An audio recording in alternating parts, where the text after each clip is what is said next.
Hello students, हम लोग previous lecture में अर्ध तरंगिष्टकारी को पढ़ रहे थे, हाफ वेव रेक्टिफायर। ठीक है, तो हाफ वेव रेक्टिफायर के अंदर हमने पढ़ा था कि हमारे पास में जो हमें करंट मिलेगी या जो हमें आउटपुट वोल्टेज हमें मिलेगा, तो आउटपुट के अंदर हमें क्या मिलता है, सिर्फ हाफ साइकिल ही यूज होती है। ठीक है, हाफ साइकिल ही कन्वर्ट हो पाती है एसी की इस पल्सेटिंग डीसी के अंदर। ठीक है, यानी जो हमें आउटपुट मिल रहा है वो हमें क्या मिल रहा था, स्पंदमान धारा या वोल्टता मिल रही थी, पल्सेटिंग करंट या वोल्टेज। ठीक है, तो हमारे पास में जो आई का मान आया था, ठीक है, जब डायोड फॉरवर्ड बायस में था तो उसके लिए 0 से T/2 के लिए, ठीक है, जो हमारी इस तरह की साइकिल थी,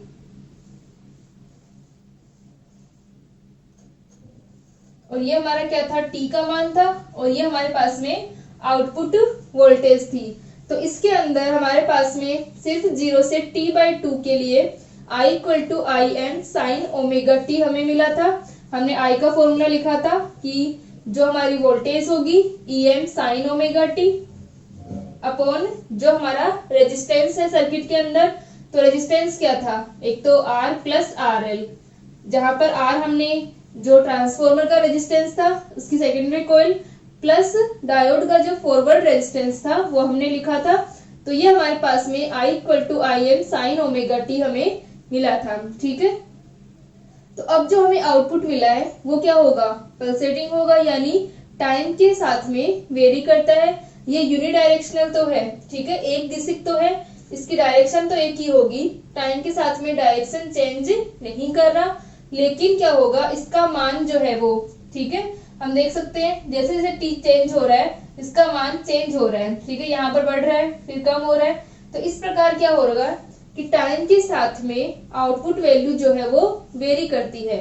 तो वेरी करने की वजह से क्या होगा कि हम इसकी एवरेज वैल्यू लेते हैं, वो हम क्या कहेंगे, उसको आईडीसी कहेंगे। तो हम स्पंदमान धारा या जो वोल्टता है हमारी, उसका हम एवरेज निकालते हैं। ठीक है,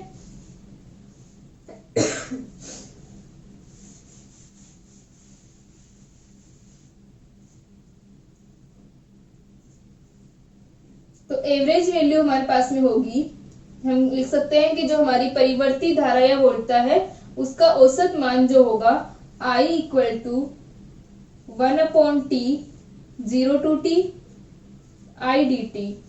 ठीक है, ये हमारे पास में क्या हो जाएगा, I dt हमारी क्या हो रही है, जो हमारे करंट है वो क्या है, I करंट है हमारे पास में, T के रिस्पेक्ट में जो वेरी हो रही है, तो हमने क्या ले लिया, I dt, किसी टाइम पर जो करंट का मान होगा अपने पास में। ठीक है, तो यहाँ से 0 से T यानी पूरी साइकिल के अंदर ये कितना वेरी करती है, तो यहाँ से अपने पास में एवरेज वैल्यू क्या आ जाएगी इसकी, 0 to T I dt upon T। ठीक है, ये T को हम क्या लिख सकते हैं, इसके अपॉन में, ये हमारी टोटल वैल्यू होगी, और ये क्या हो जाएगा, अपॉन टाइम। तो हम क्या आ जाएगा अपने पास में, एवरेज आ जाएगा, औसत आ जाएगा, और इसको हम लिख सकते हैं 1/T। ठीक है, तो यहां से अपने पास में जो I का मान है वो अपने पास में कितना है, 0 to T/2 के लिए है, बाकी तो 0 है करंट। तो इसको हम लिख सकते हैं 1/T 0 to T/2, I का मान हम Im sin omega t plus T/2 से T 1/T, और ये करंट क्या हो जाएगी, 0 dt। ठीक है,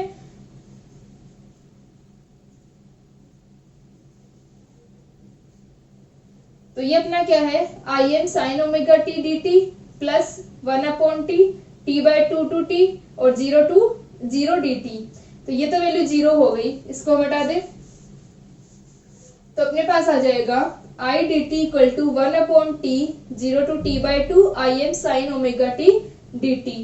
Im क्या था अपने पास, Im = था Em अपॉन R + RL। ठीक है, ये सारी वैल्यू फिक्स है, तो यहाँ पर Im जो है वो क्या है, एक फिक्स वैल्यू है, तो इसको हम इंटीग्रेशन से बाहर ले सकते हैं। तो I = Im upon T 0 to T/2 sine omega T dt। ठीक है, ये अपने पास में इंटीग्रेशन हो जाएगा 0 to t/2 sine omega T dt। ठीक है, साइन ओमेगा टी का हम इंटीग्रेशन करेंगे तो क्या आएगा, Im/t। साइन का क्या होता है, माइनस का कोस ओमेगा टी, और ओमेगा टी का हमने किया तो क्या आ जाएगा 1/ओमेगा। ठीक है, और इसकी लिमिट क्या है अपनी 0 to t। ठीक है, ये अपने पास में आ गया Im/ओमेगा टी, और यहाँ पर आ जाएगा माइनस का कोस ओमेगा टी, और लिमिट क्या है अपनी 0 to t/2। इसको सॉल्व करें तो I = Im/ओमेगा टी। ठीक है, और कोस ओमेगा टी माइनस को बाहर ले लेते हैं। ठीक है, या फिर अपने पास में आ जाएगा माइनस कोस ओमेगा टी। ठीक है, तो माइनस का कोस ओमेगा टी है t/2, माइनस माइनस क्या हो जाएगा प्लस।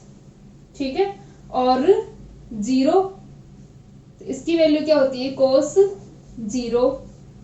तो ये अपने पास में आ जाएगा कि Im/ओमेगा टी और माइनस का कोस ओमेगा टी डिवाइडेड बाय 2।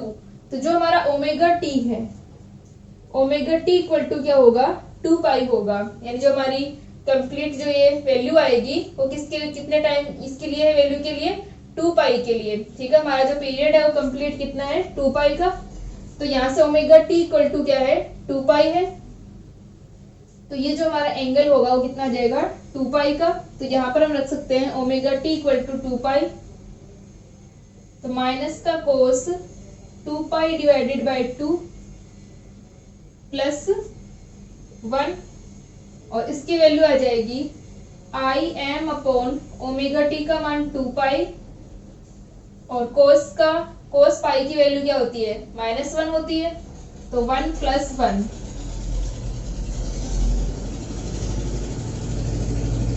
ठीक है, तो 1 + 1 इक्वल टू क्या आ जाएगा Im/पाई। तो यहां से अपने पास में IDC जो हम निकाल रहे थे, ठीक है, ये हमारी क्या होगी, इसको हम IDC से रिप्रेजेंट करेंगे। ठीक है, यहाँ पर इसे हम IDC लिख लेते हैं। ये हमारा जो एवरेज वैल्यू होगी वो IDC है। तो IDC का मान अपने पास में आ गया IDC इक्वल टू Im/पाई। ठीक है, तो ये हमारे पास में जो हमारी पल्सेटिंग वैल्यू थी, ठीक है, उसकी जो पल्सेटिंग करंट है उसकी एवरेज वैल्यू IDC है। इसको लिख लें यहां तक।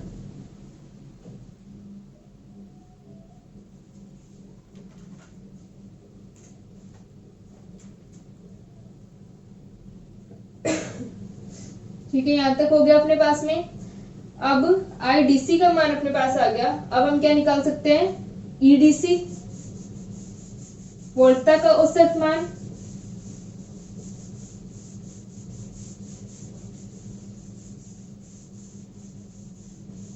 ठीक है, तो जो हमारा रेजिस्टेंस था RL, उसके टर्मिनल्स पर हम क्या ले रहे हैं आउटपुट ले रहे हैं। तो उसके टर्मिनल्स पर जब हम आउटपुट लेंगे, ये हमारा क्या था RL, जब हम जिसके सिरों पर जिस रेजिस्टेंस पर हम आउटपुट ले रहे होते हैं उसे हम क्या कहते हैं लोड प्रतिरोध, लोड रेजिस्टेंस कहते हैं। ठीक है, तो यहां से अपने पास में क्या आ गया, ये जो हमारा RL है इसके टर्मिनल्स पर जो वोल्टता होगी वही हमारी आउटपुट है। ठीक है, तो आउटपुट वोल्टेज का मान अपने पास में क्या आएगा, प्रतिरोध R के सिरों पर औसत वोल्टता। ठीक है, एवरेज वोल्टेज किसके RL के टर्मिनल्स पर। तो EDC इक्वल टू वोल्टेज का मान क्या होता है, जैसे हमारा सर्किट था इसमें I करंट फ्लो हो रही थी। ठीक है, तो RL के सिरों पर जो वोल्टेज होगा वो क्या होगा IDC इंटू RL। ठीक है, V इक्वल टू क्या होता है IR होता है। तो ईडीसी का मान भी क्या आ जाएगा, IDC into R L. IDC का मान क्या है, I M upon pi into R L, ठीक है। और आई एम का मान क्या था, ईडीसी इक्वल टू आ जाएगा आई एम का मान E M upon R plus R L into R L, ठीक है। ये हमारे पास में क्या आ गया, ईडीसी का मान आ गया।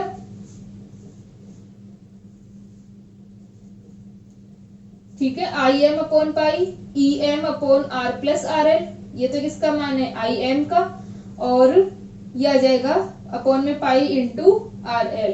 तो ये वैल्यू आ गई ईडीसी की, ठीक है। तो ये हमारी क्या है, एवरेज वैल्यू। अब हम निकालते हैं आरएमएस वैल्यू, इसको लिख ले।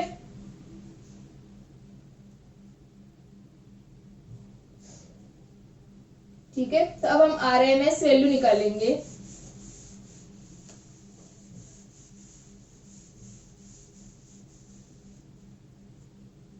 यहाँ पर रख लेते हैं अपने पास में, I D C equal to आया था आई एम अपॉन पाई, और E D C equal to अपने पास में आया है E M R L upon pi R plus R L, ठीक है।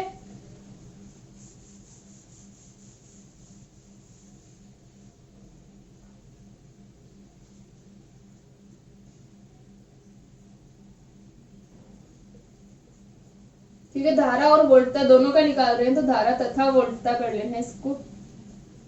तथा वोल्टता का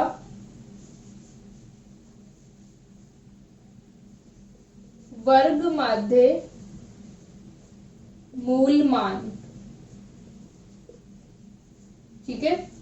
आरएमएस का मतलब क्या होता है, रूट मीन स्क्वायर वैल्यू। तो ये अपने पास में आ जाएगी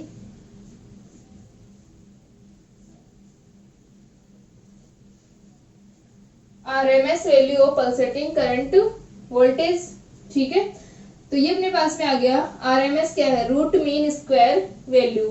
तो रूट मीन स्क्वायर का मतलब है कि जो हमारी करंट थी उसका हम क्या ले रहे हैं, एवरेज वैल्यू अपने पास में, ठीक है। उसका जो स्क्वायर होगा उसका अपन क्या लेंगे, एवरेज लेंगे, ठीक है। और साथ में क्या आ जाएगा, उसका रूट होगा, ठीक है। तो स्क्वायर का जो हम एवरेज ले रहे हैं उसका रूट हमारा क्या कहलाता है, आई आर एम एस कहलाता है। तो आई आर एम एस का मान हम निकाल लेंगे, I R M S equal to I square, ठीक है। ये वैल्यू होती है अपनी। तो यहां से अपन इसका स्क्वायर कर दें, आई आर एम एस का स्क्वायर, तो ये क्या आ जाएगा, आई स्क्वायर, ठीक है। तो इसका मान हम निकाल लेते हैं और फिर इसका हम क्या कर देंगे, रूट निकाल लेंगे, ठीक है। तो ये अपने पास में आ जाएगा आई आर एम एस का square equal to root I bar का स्क्वायर, ठीक है। बार हमने किसके लिए लगाया, एवरेज के लिए। तो यहां से हम आई आर एम एस का मान निकालते हैं,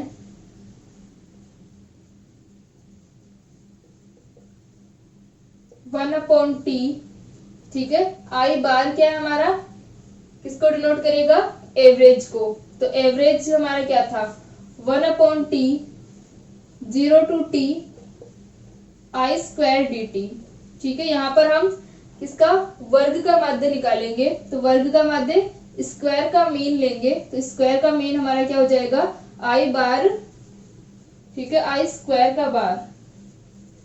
तो ये अपने पास में आ गया। जिस तरह से हमने पहले आई डी सी निकाली थी, तो हमने करंट का एवरेज लिया था, यहाँ पर हमें करंट के स्क्वायर का एवरेज लेना है, ठीक है। बाकी सारा हमारा क्या रहेगा, सेम ही रहेगा, ठीक है। यहाँ पर एवरेज जो आएगा वो आई स्क्वायर का आ जाएगा।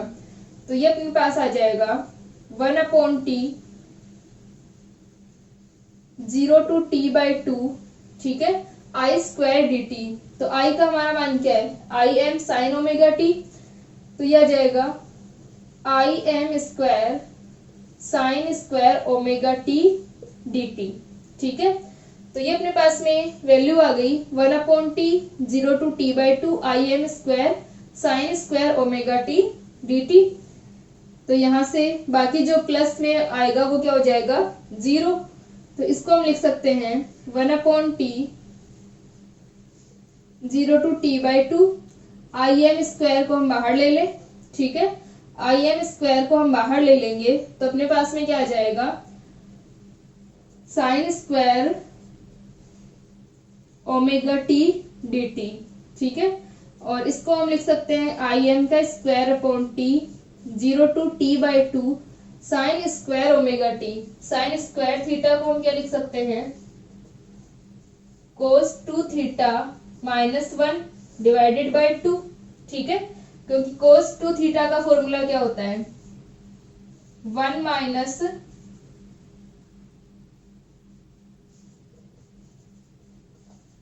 ठीक है 1 माइनस 2 साइन स्क्वायर थीटा, ये होता है अपने पास में cos 2 थीटा का फॉर्मूला।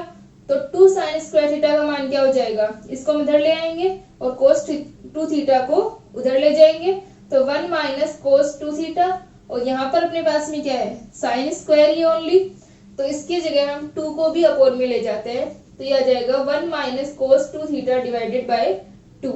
इस फॉर्मूले को हम यूज कर लेते हैं, तो यहां से अपने पास आ जाएगा 1 minus sine square 1 minus cos 2 omega T divided by 2 dt, ठीक है। ये आ गया अपने पास। अब हम इसका इंटीग्रेशन करते हैं तो ये आ जाएगा आई एम स्क्वायर अपॉन 2 को भी बाहर ले लेते हैं, तो 2t 0 to t/2 इसका इंटीग्रेशन कर देते हैं,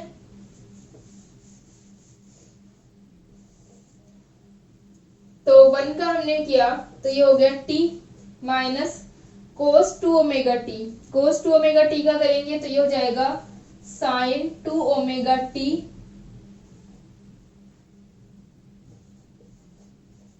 डिवाइडेड बाय 2 ओमेगा, और लिमिट हमारी क्या है 0 to t/2, ठीक है।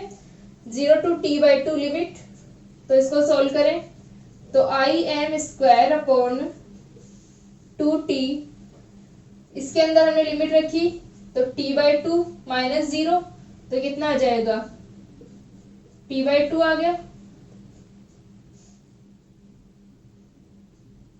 और इसके अंदर जब हम लिमिट रखेंगे तो साइन 2 ओमेगा टी, तो यहां से अपने पास में क्या होगा साइन 2 ओमेगा t/2, ठीक है। 2 से 2 कैंसिल, और ओमेगा टी क्या है अपना 2 पाई है, तो ओमेगा टी इक्वल टू 2 पाई रखने पर साइन 2 पाई का मान 0 हो जाएगा, और साइन 0 भी 0 ही होता है, तो यहां से अपने पास में आ जाएगा t/2 equal to I M square upon 4, ठीक है।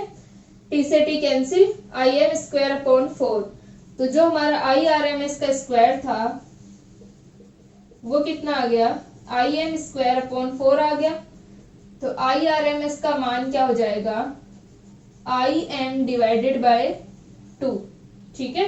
इसका स्क्वायर था तो हट जाएगा, आई एम डिवाइडेड बाय 2 आ जाएगा, और आई आर एम एस अपने पास में आ गया। अब हम क्या निकाल लेंगे ई आर एम एस का मान, ठीक है। जिस प्रकार हमने आई डी सी निकाला था और फिर हमने ई डी सी निकाला था, उसी प्रकार अब हम ई आर एम एस निकाल लेंगे, ठीक है।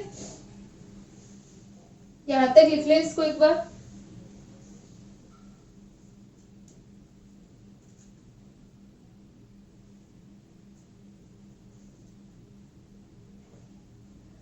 ठीक है। तो हमारे पास में निर्गत वोल्टता का वर्ग माध्य मूल मान, ठीक है, आउटपुट जो वोल्टेज है उसकी आरएमएस वैल्यू वो हम निकाल लेंगे, ठीक है।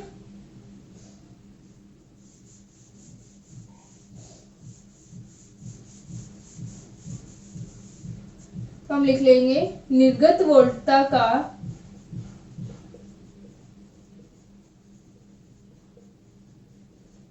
वर्ग माध्य मूल मान, ठीक है, RMS value of output voltage. तो आउटपुट वोल्टेज का आरएमएस वैल्यू हम निकालेंगे तो E R M S equal to I R M S RL, ठीक है। तो IRMS का मान क्या है, Im/2 इंटू RL। तो Im का मान क्या है, EM, ठीक है। Im हमारे पास में क्या है, EM/R प्लस RL इंटू 2 हो जाएगा और इंटू RL। तो ये हमारे पास में आ जाएगा ERMS का मान, ठीक है।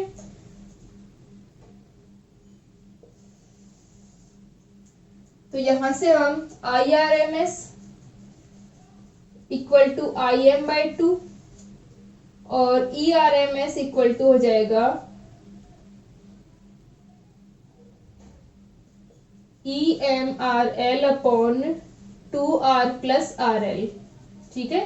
जहां पर R जो है वो डायोड का और ट्रांसफॉर्मर की सेकेंडरी जो कॉइल है उसका रेजिस्टेंस है, ठीक है। RS प्लस RF है,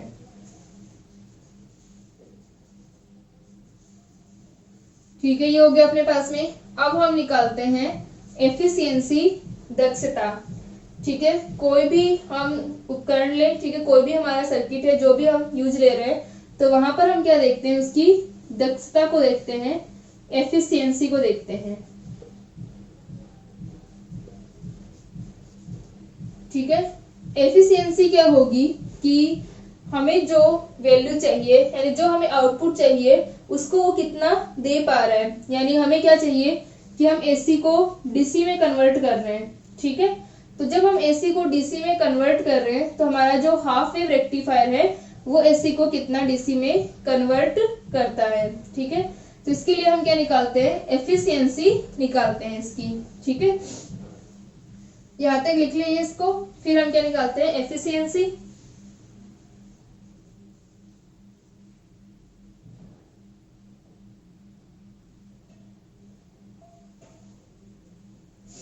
ठीक है। यहाँ तक हो गया।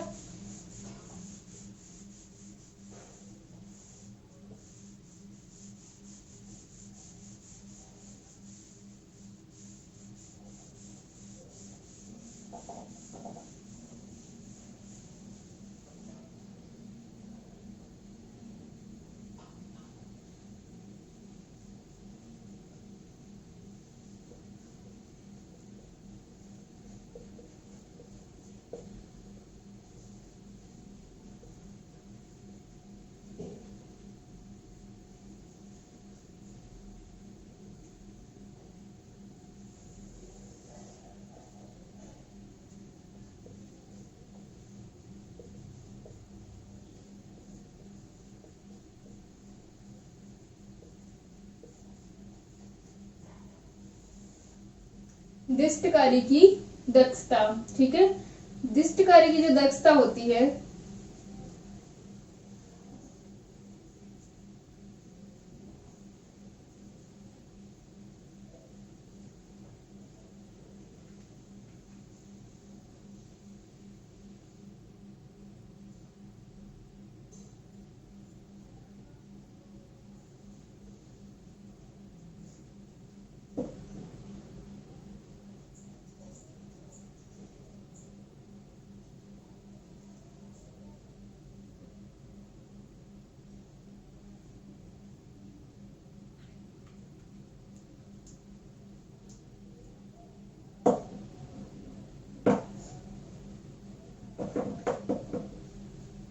ठीक है। दृष्टकारी की जो दक्षता होगी, एफिशिएंसी ऑफ रेक्टिफायर, इसको हम लिखते हैं, वो किस किसका रेशो होती है, निर्गत दृष्ट शक्ति,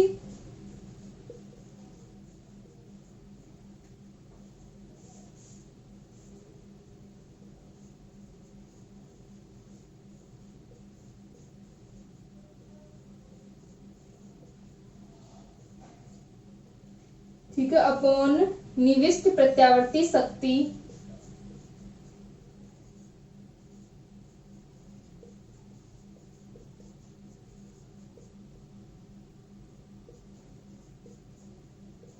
इंटू 100%, ठीक है। हम इसको परसेंटेज में निकालेंगे तो हम इसे क्या लिख सकते हैं, इंटू 100%, यानी हमारी जो आउटपुट डीसी पावर होगी अपॉन जो हम इनपुट एसी पावर दे रहे हैं, ठीक है, उनका जो रेशियो होगा उसे हम क्या कहते हैं, ईटा।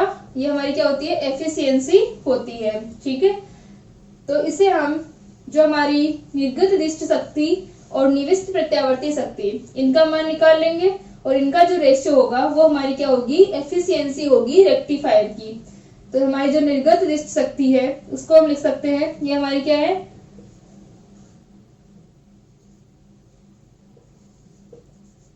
PDC upon PAC into 100। ठीक है, पीडीसी अपॉन पीएसी।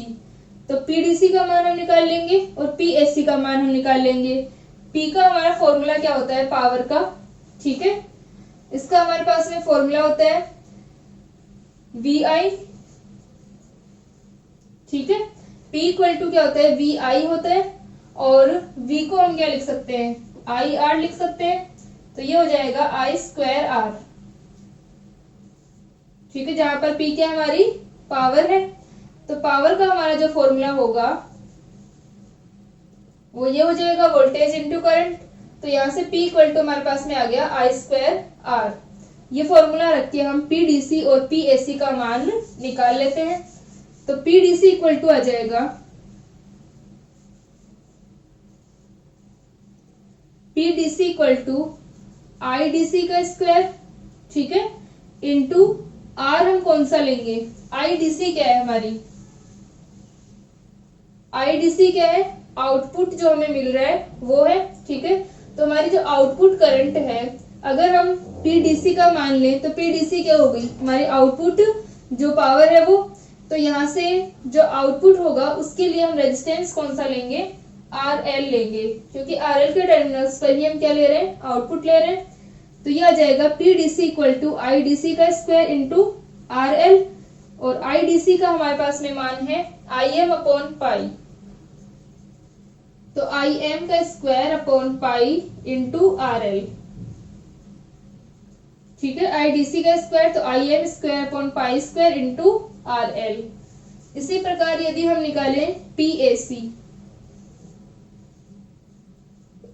तो PAC क्या है, हमारी निविष्ट प्रत्यावर्ती शक्ति है। ठीक है, ये हमारी जो इनपुट है, ठीक है, ये PAC है अपने पास में। तो इसके लिए अपने पास क्या आ जाएगा, IRMS का स्क्वायर, और रेजिस्टेंस यहाँ पर क्या होगा, जितने भी रेजिस्टेंस है अपने पास में, तो यहाँ पर अपने पास आ जाएगा RS plus RF plus RL।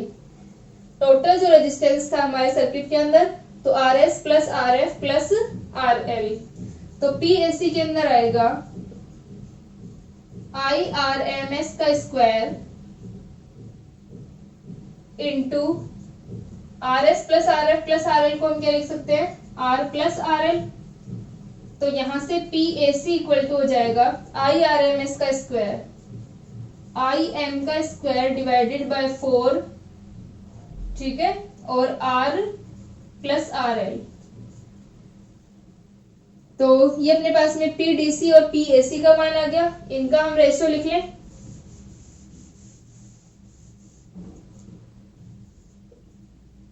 PAC, ठीक है, PDC का मान क्या है अपने पास में, IM का स्क्वायर अपॉन पाई स्क्वायर। इनका मान रख दे चाहे हम, IM क्या है, EM square upon R plus RL का स्क्वायर। ठीक है, यही था अपने पास में IM equal to EM upon R plus RL, और इसका square upon pi square into RL। ठीक है, और अपॉन में हमें क्या करना है, PAC।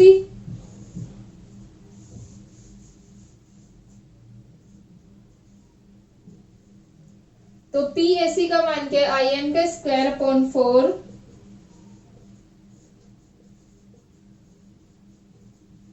और एक R प्लस RL इसके साथ में है, तो ये क्या बच जाएगा, R प्लस RL, और इंटू में आ जाएगा 4। ठीक है, और साथ में अपने क्या था, इंटू 100%। ये हमारे पास में क्या आ गया, एफिशिएंसी का मान आ गया। ठीक है, तो ये जो हमारे पास एफिशिएंसी का मान आ रहा है इसको हम सॉल्व करें।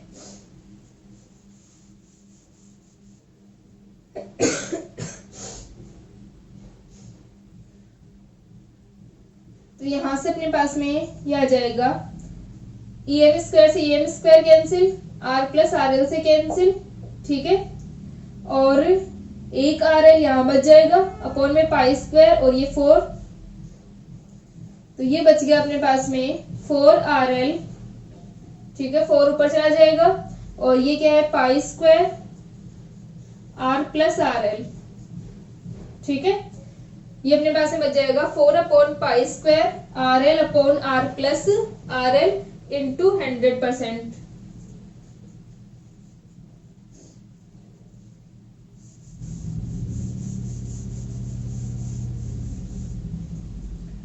तो यहां से अपने पास में आ जाएगा efficiency equal to 4 upon pi square RL upon R plus RL, तो इसको हम कॉमन ले लें RL को, 1 प्लस R अपॉन RL हो जाएगा इंटू 100%, और इसको हम सॉल्व करते हैं तो ये हमारे पास में आता है 40.6 divided by 1 plus R upon RL, ठीक है, परसेंट। तो जो एफिशिएंसी हमारी वो 40.6 1 plus R upon RL percent ये आती है अपने पास में, ठीक है। तो यहाँ से अपने पास में जो हाफ वेव रेक्टिफायर है इसकी एफिशिएंसी जो होगी वो ज्यादा अच्छी नहीं होती, ठीक है, इसको यहाँ तक लिख लें एक बार, क्योंकि ईटा का मान हमारे पास क्या आ रहा है 40.6% के अप्रोक्सीमेट आ रहा है, ठीक है। तो यहाँ से जो हम देख सकते हैं, क्योंकि अपना RL अगर ज्यादा है तो इस वैल्यू को हम नेग्लेक्ट करें तो ईटा इक्वल टू हमारे पास क्या हो जाएगा 40.6%, ठीक है। तो 40.6% इसकी क्या होगी एफिशिएंसी होगी, ठीक है, यहां तक लिख लें एक बार इसको।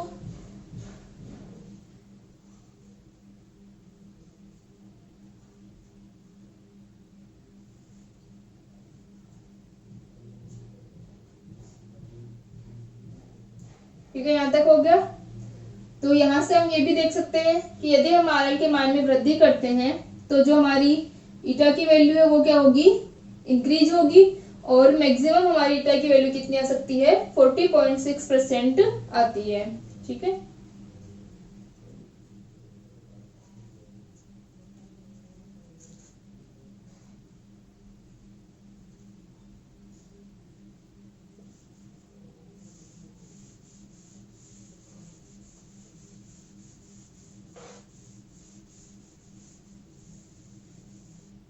तो जो हाफ वेव रेक्टिफायर है इसकी मैक्सिमम एफिशिएंसी हो गई 40.6%, ठीक है। अब हम निकालेंगे इसके लिए कि रिपल फैक्टर क्या होता है, उर्मिका गुणांक का मान क्या होता है। तो सबसे पहले हम लिखते हैं कि उर्मिका गुणांक क्या होता है।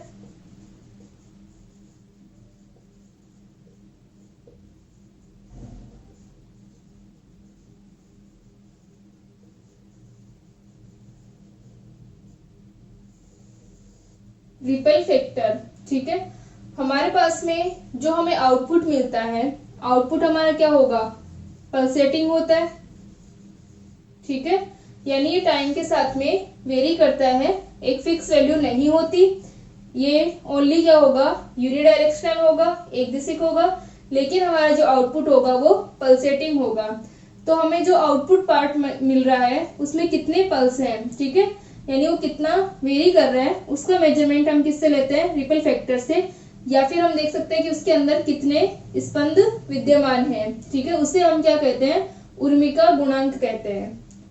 इसको हम किससे रिप्रेजेंट करते हैं R से रिप्रेजेंट करते हैं।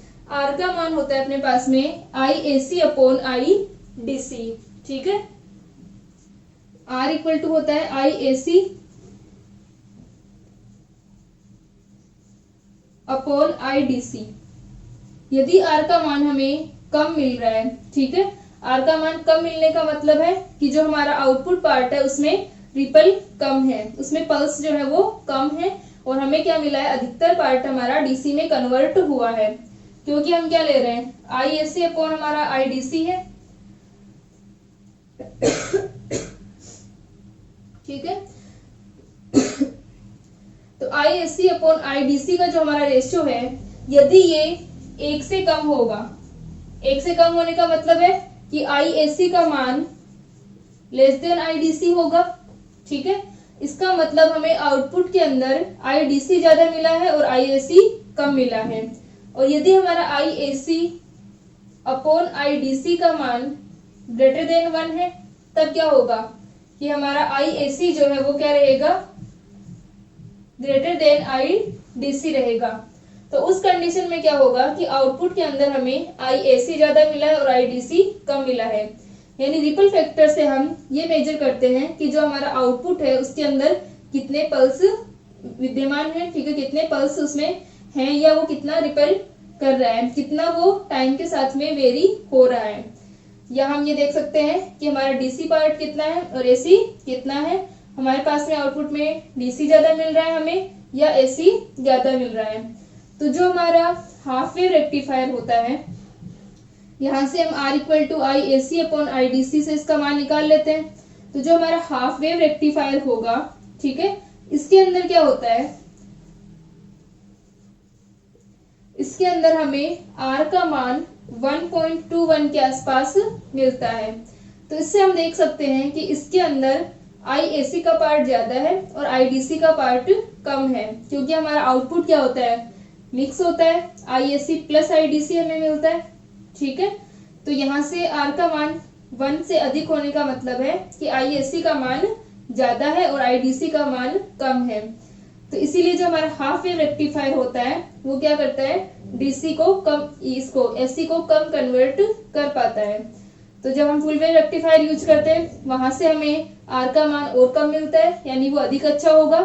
और फिर उसके बाद में हम फिल्टर्स को यूज करते हैं और R के मान को और कम करते हैं। ठीक है, तो नेक्स्ट लेक्चर में हम R की डेरिवेशन करते हैं कि R का मान हम किस प्रकार निकालेंगे इसके लिए, हाफ वेव रेक्टिफायर के लिए। ठीक है, R का मान हम कैसे निकालेंगे और ISC और IDC का मान हमारे पास में है और ISC का मान हम निकाल लेंगे और उसके बाद में हम R के मान के लिए सोल्व करेंगे इसको। ठीक है, तो नेक्स्ट लेक्चर में हम उर्मिका गुणांक, रिपल फैक्टर और इसका जो वोल्टेज रेगुलेटर जो होता है, जो हमने स्टार्टिंग में पढ़ा था। ठीक है, जब हमने प्रोसेस पढ़ी थी रेक्टिफायर्स के लिए, तो वहां पर हमने VR लिखा था, वोल्टेज रेगुलेटर।